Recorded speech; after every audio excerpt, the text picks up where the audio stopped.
Miss Food Hill. I'm so glad to have you back today. I'll be showing you how to make homemade condensed milk. I'm using whole milk. You can use powdered milk or low fat milk. I'm going to be using whole milk in this recipe. This is a liter of milk I'm using. I've just brought the milk into a pan. I'm going to be cooking this on medium heat. Just before the milk comes to a simmer, I'm going to be adding in half cup of sugar. The quantity of sugar you add depends on your sweetness preference. So if you need less sugar, you can reduce the quantity of sugar you add to your condensed milk. Okay, I'm just going to be stirring this. I'm not going to allow this to boil. I'm just going to bring it to a simmering. Okay, so I'm just going to be stirring this on medium heat, and as I'm stirring this, the sugar is melting at the same time.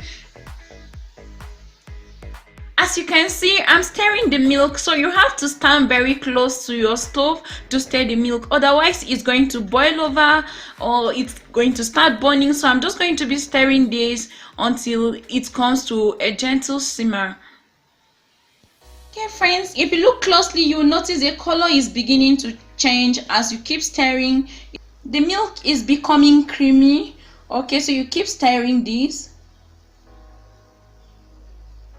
As you keep stirring, you will notice the milk sticking to the sides of the pan, so you use your spatula to scrape it. So you keep stirring this and be scraping at the same time. When making homemade condensed milk, it is best to use a pan for this because it helps the water in the milk to evaporate quickly.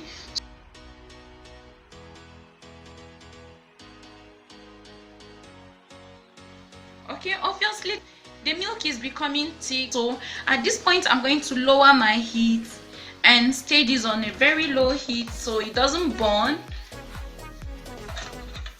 Okay, the milk is becoming thicker and thicker, so I'm going to be adding in baking soda. This is just a pinch. It's going to improve the color and the creaminess of the milk. Just a pinch will do. Once you add the baking powder, the milk will become frothy, so don't panic. You just have to keep stirring this and the frothiness will disappear as you keep stirring.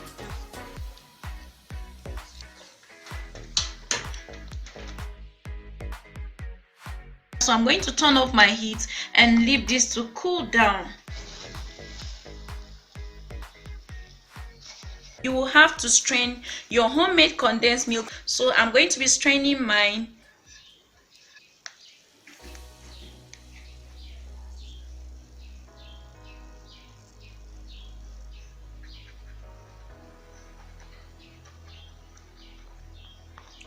Okay, I'm just using a spatula to press this from the strainer or from the sieve, so this is coming out smoothly. So guys, after straining your condensed milk, you can leave this to cool down completely. You can store it in an airtight container with a fitting lid, and you can place this in the fridge. Your condensed milk is now ready. You can use it for cake and ice cream or for whatever that calls for condensed milk. So guys, this was how to make homemade condensed milk. It's very easy and the ingredients are just very few. I hope you prepare this at home and let me know what you think about homemade condensed milk.